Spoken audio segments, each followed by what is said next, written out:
Thank you, Joel. Thank you, Dave, for the worship. Thank you, James, for doing the communion. I've been asked to speak on the second part of this series on on strengthening ourselves in the Lord, and particularly on seeing our situation from God's perspective. Many of us will remember Mr. Jelly, the small pink character from Roger Hargreaves' Mr. Men series, which has appeared on the screen. Poor Mr. Jelly had panophobia. He is afraid or was afraid of everything. The snap, crackle, pop of his breakfast cereal, a breaking twig, a worm, everything would, in Mr. Jelly's mind, become the most terrible thing. But Mr. Jelly learnt a trick: to stop, count to 10, and breathe. By doing this, Mr. Jelly was able to see what was really there, not the monstrous thing he thought was there. Mr. Jelly learnt, in biblical terms, to take his thoughts captive, and by doing so, walk away from fear. This is, of course, a children's book, and it's not always that easy as just counting to 10. So, what are you going through at the moment? Is it life? Is it God wanting to train you or wanting you to deal with something? Is it spiritual attack? And how can we tell the difference? And then how do we move forward? There are a number of steps I want to share, but there are also a number of important caveats as well. The first caveat is what I said last term when I spoke on prophecy. This is that how you view God has a direct impact on what you hear or how you will interpret what you hear from God. In this case, in the case of your circumstances, if you see God as a harsh, abusive father, then you are likely to see your circumstances as punishment. Yes, God does discipline the ones he loves, but this is never cruel or vindictive. Caveat number 2 is do not either ignore or overemphasize the role of the enemy. C.S. Lewis said that there are two equal and opposite dangers Christians can fall into. One is to dismiss the devil and demons. The other is to focus too much on Satan and his minions. Yes, we are to be alert, to be aware of our adversary, as we're told to in 1 Peter 5, verses 8 to 9. But while we give the devil his due, we are not to give him free advertising. So, how do we perceive our circumstances from God's perspective? Firstly, like Mr. Jelly, we stop. We breathe. If needed, we count to 10. We get off the mental treadmill of guilt, worry, panic, or whatever it is that we're running with. As I said earlier, it's not as easy as it sounds. Even the most anointed of God can get caught up in the cycle of focusing on situations. We see this in the account of Elijah after the confrontation on Mount Carmel that we read in 1 Kings 18. Elijah saw fire come down from heaven and a 3.5-year drought break as a result of his prayers. Yet, within days, we see him running for his life and gripped with depression. He is even lying to himself and God about what is going on. Elijah proclaims that he is the only one faithful to God left. Yet, he had only recently been talking to Ahab's servant Obadiah, a man who had risked his life to protect God's prophets by hiding them in 2 caves, sheltering them from the demonic intentions of Jezebel. Like Elijah, we often need someone to gently but firmly challenge us to break the cycle. Moses needs someone who would speak into his situation. Everybody in the people of Israel brought every grievance to Moses to sort out. Moses must have looked exhausted as his father-in-law Jethro gently challenged him about it and gives him the advice to appoint judges from within the tribes to deal with minor issues. Job needed this after he lost his family and fortune. The book of Job shows us how important it is to have the right person. Job had 3 friends: Eliphaz the Temanite, Bildad the Shuhite, and Zophar the Naamathite. Sorry, that's a horrible word to pronounce. Who try and console Job, but take a simple "God is punishing you" approach. It is only after these 3 friends have argued themselves into the ground that the right person speaks up. Elihu had sat there and listened, keeping silent as he was the youngest in the gathering.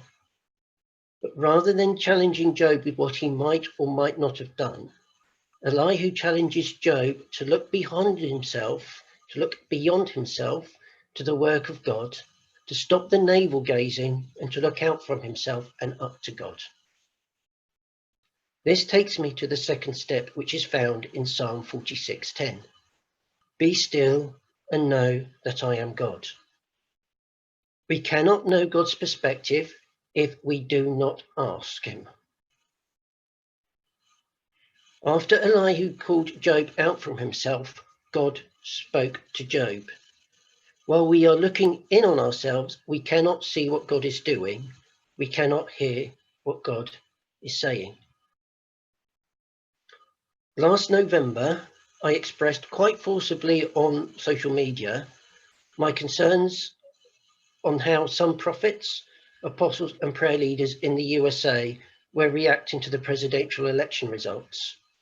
I'm not saying anything about who I think should have won. It's more what I saw as the response to the results as they were coming out. As a result of my expressing my concerns, I had a conversation with a good friend who is the prayer leader for a major prophetic ministry. I explained that I was concerned that people were running ahead on emotion, that they had not stopped, looked up, and sought God's insight to the circumstances. Having already discussed the theme for this series with Dave, I used the term strengthening, that they hadn't strengthened themselves in God, that they had just got this idea of this is what God had said, so we've got to just rush with everything rather than stopping. Stopping, being still, allows us to disengage from the emotions of the situation and start to move forward with a clearer head. As we do this, we then gain fresh perspective on what is going on. Is it just life? The psychiatrist Sigmund Freud is famous for trying to find the cause of mental illness through dream analysis. But he also said that sometimes a dream is just a dream. If you have, due to COVID-19, had money or work issues over the last 9 months, this is just life. Yes, the enemy will probably want to play on your concerns, but it is what life is like at the moment. It could be, like we read in the book of Esther, God has put you in a place for a purpose. Or, like Joseph, is allowing you to go through something to temper you and to train you for something much bigger. Being still will allow you to gain some form of insight. And yes, it could be that the devil wants to derail you with doubts and fears. But having someone give you wise counsel, and by being still, you can be strengthened and empowered to stand in the face of that attack. There are 2 other extra things to be mentioned, 2 extra tools or weapons. The first is to speak life over ourselves.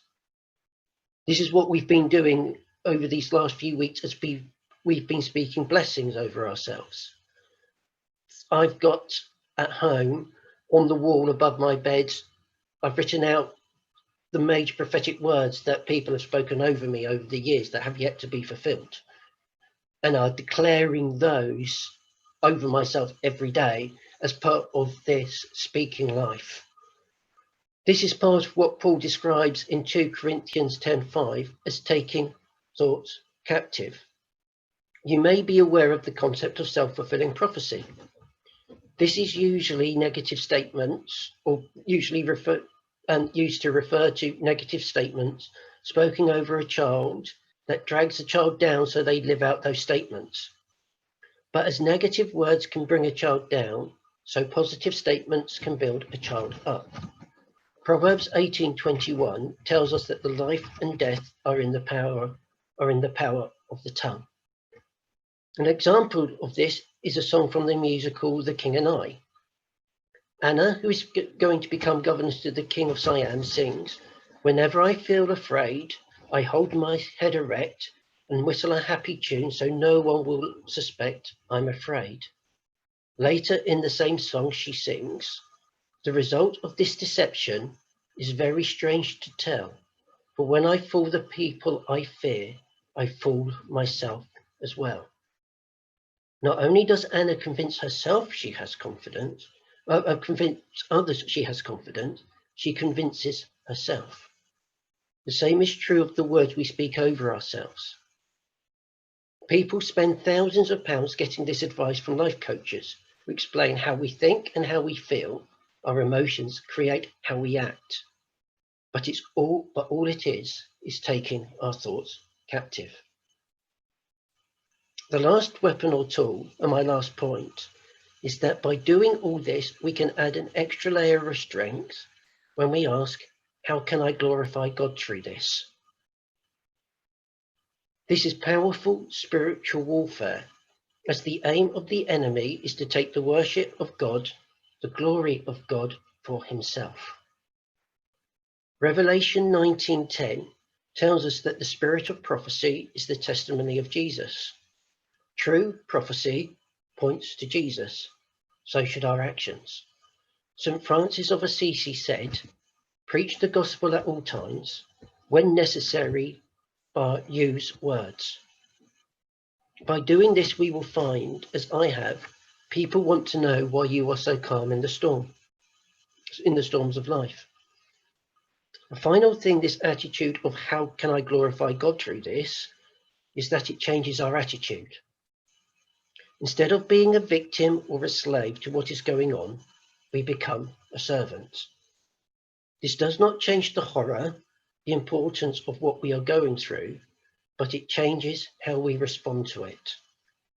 Yes, we might have to suffer for a bit, we might have to fight for righteousness, but that is a small price to pay for the suffering servant who went to the cross for us. Matt Redman wrote a worship song, "Father, Let Me Dedicate," which I want to quote as a prayer as I finish. "Father, let me dedicate all this life to thee, in whatever worldly state thou would have me be. Not from sorrow, pain, or care, freedom dare I claim. This alone shall be my prayer, glorify thy name. Can a child presume to choose where or how to live? Can a father's love refuse all the best to give? Let my glad heart, when it sings, thee in all proclaim. And whatever the future brings, glorify your name. Be glorified in me, be glorified. Amen." Back to you, Joel.